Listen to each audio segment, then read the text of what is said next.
Deepfakes are AI-powered videos which can make anyone appear to say or do almost anything. They're no longer the preserve of nerds or CGI experts. Freely available apps can make videos like this in minutes. Hello, Piers. Donald Trump here with a very special announcement. I'm officially endorsing Ron DeSantis to be the next president of the United States. God bless America. Hey, Karen, Piers, it's Kanye West here reminding you that I'm not a shark, just a blowfish, and that there's hope for you too, Piers. Have a great show. Hello, Piers. Elon Musk here talking to you from Tesla headquarters. I know you've wanted me on your show for ages, and sorry to disappoint. It will happen soon, I promise. Maybe on the moon, maybe on Mars, but I promise you'll see me soon. That's actually probably true. It's just a bit of fun, obviously. But it could not be, couldn't it? You can see how that could be really quite dangerous. The real potential is obviously limitless, and that could be a good or bad thing. The power of AI to create and replicate misinformation obviously poses enormous threats to democracy. British Prime Minister Rishi Sunak said AI poses existential risks, while Sam Altman, the boss of OpenAI, recently gave this grave warning to the United States Congress. For a while, people were really quite fooled by Photoshopped images, and then pretty quickly developed an understanding that images might be Photoshopped. This will be like that, but on steroids.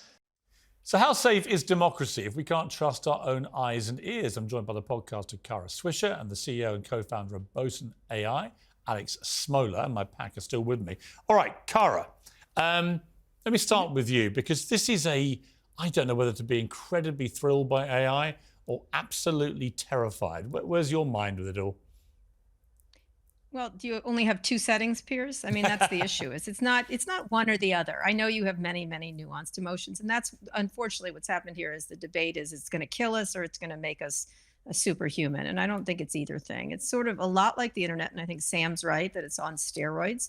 But at some point, we have to realize we have control of it. And I'm not particularly scared of AI. I'm scared of people who use AI. And that's really how we have to think about it. And that it can be regulated, it can be controlled. We control nuclear proliferation, we control all kinds of things in society, and this is just another one of them. But do we? All right, but let me challenge that. But Cara, let me challenge that. Do we regulate these things safely? At the moment, we have a war raging in Ukraine where at any moment Vladimir Putin could unleash a nuclear weapon. No amount of regulation is going to stop him if he thinks he's losing that war. Similarly, with AI, we can talk about it being regulated and safe, but the internet has never been properly regulated. Why should AI be? Well, the internet has never been regulated, at least in Europe it has, but not in the United States. So that's different. With nuclear weapons, I don't believe we've been blown up yet, in all this time. And obviously everyone does have nuclear weapons, and there's more and more people having it. But in general, the idea that we can control it is the one we have to start with. And this is not different than that. Now, there's going to be rogue players, there's going to be threats, there's going to be all kinds of things. But a lot of this is about the people using it and what's put into it versus that it has to go one way or the other. We've seen what happens with lack of regulation, and that's the current internet, right? Here, again, there's regulations in Europe and not in the United States. But you've seen that you can do it. And in this case, one thing that's powerful is it has liability attached to it. And because of Section 230 in the United States, it didn't before. In this case, AI has liability. And so there's also those issues that can help control it. But it has to be a global effort to decide we're not going to do killer robots. We're not going to do this. We're not going to do that. And that's where you have to start, despite the fact that there will be rogue players. Okay. Alex Smola, the problem is where there are robots, I can quite envisage a time quite quickly where there are killer robots. How do we stop it? Let me just quickly get back to one or two things that Kara brought up before we get to the killer robots. I think there's a quite significant difference between what you have with nuclear power and AI. And the big difference is the barrier of entry. So it's relatively easy to control a supply chain of uranium. And on top of that, if you handle it and you don't know what you're doing, you're going to die from it. And it's only available in certain locations and all of that. It's very, very different by now with AI tools. So once you have a well-trained model, and there's a couple of really good ones out there, for instance, Meta released something called Llama recently, and this has led to a Cambrian explosion of models. And by now, you can take a Raspberry Pi that costs less than $50, and you can make it generate text. Or you can spend about $1 an hour on, well, basically second-tier cloud providers, and you can run much, much more capable models. And that has just lowered the barrier of entry to using AI tools rather drastically. This is something that would never be possible with nuclear power because, well, the average human would never have the resources to actually build a nuclear reactor in their backyard. But now you can have a teenager buying a computer for $1,000, $2,000 and doing it entirely on his own, or running it in a cloud for a couple of dollars. So that's one of the, I think, key differentiators. And that, fortunately or unfortunately, means that the genie is really out of the bottle. It's going to be very, very difficult to get people to, well, pull back on this just because everybody can do it. But also, it creates more opportunity because leads to a very large creative explosion. Right, okay. Now onto those killer robots. Yeah, can we quickly on killer robots? Yeah, so, I mean, to some extent we have them already. So I guess if you've watched any videos in Ukraine, if you've seen a javelin being launched, right? So this is one of those, okay, I'm probably mischaracterizing it as a rocket-propelled grenade. So it's basically, a rocket that's being launched. It flies towards where the tank is. It flies above the tank, probably detects with some sensors, okay, there's a tank underneath, and then dive bombs straight from the top into it and destroys the tank. And we've probably all seen images of that. Well, there's AI in it. The AI in this case is probably some level of object detection, and then it has a control mechanism and an actuator in it that will make this rocket, destroy the tank. So in that sense, we've had it for decades. And I don't think the fear of, building a killer robot now is going to be that much different. Yes, okay, it's easier, for instance, to track humans. It's easier to also track, pests or animals, right? And it's also easier to track weed. This has actually led to improvements in, precision agriculture and farming.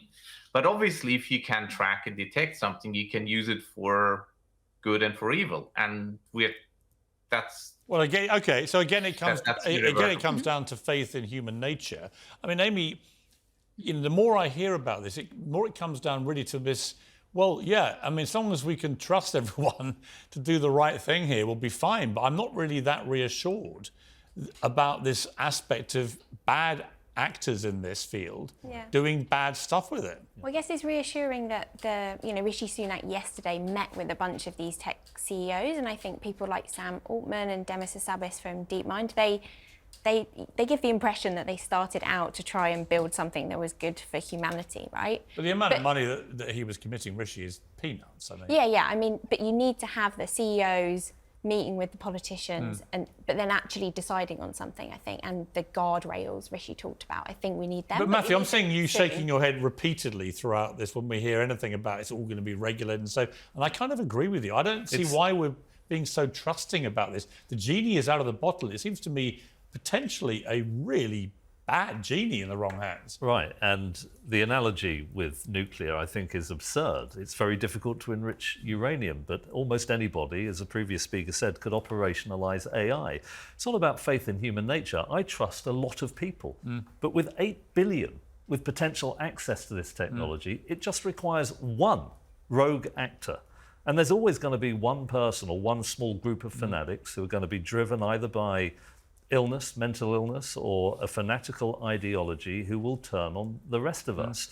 And I do worry, given that we're being quite philosophical here, most scientists believe that there is scope in the universe for other civilizations to emerge. What has always been confusing to them is that we haven't heard from these other civilizations. And it may just be that when a civilization surpasses a technological threshold where it can destroy itself, it becomes almost impossible to put, to use your phrase, the genie back in the bottle. Right. There may be a really profound filter that stops us evolving and developing. I agree.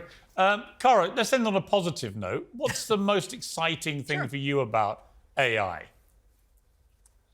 Well, you know, if you don't like the nuclear analogy, you can think of CRISPR. You can think there's all kinds of things that globally should be regulated together and have been in the past. And it's not perfect. The things I think are exciting: healthcare, education, the two things.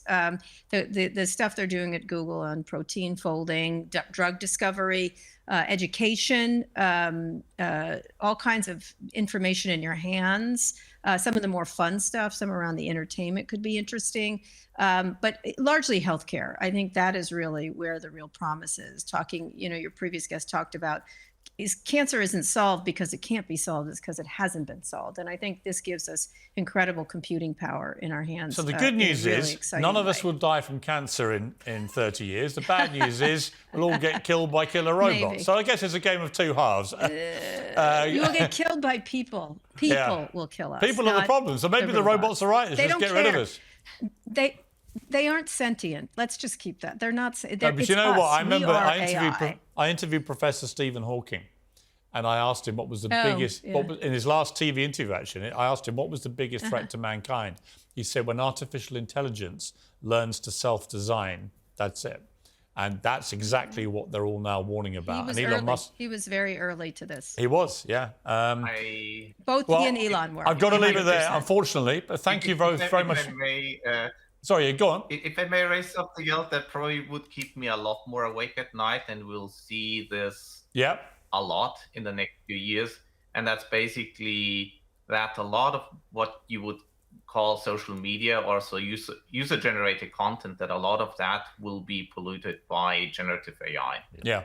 So, for instance, if you perform a Google search for as an AI language model, I cannot, and you search for that on Amazon reviews, you're going to see a whole lot of reviews. Not bad reviews, but very clearly synthetically generated ones, polluting by now that review database. I mean, as long as they pollute it so that when my next book comes out, they're all glowing reviews, I'm not against that. I've got to leave it there. But thank you very much indeed, Alex. I'd love to talk more, but we're running out of time. Cara, thank you very much indeed. I know you've had a busy day, so I appreciate you taking time for us as well. Thank you.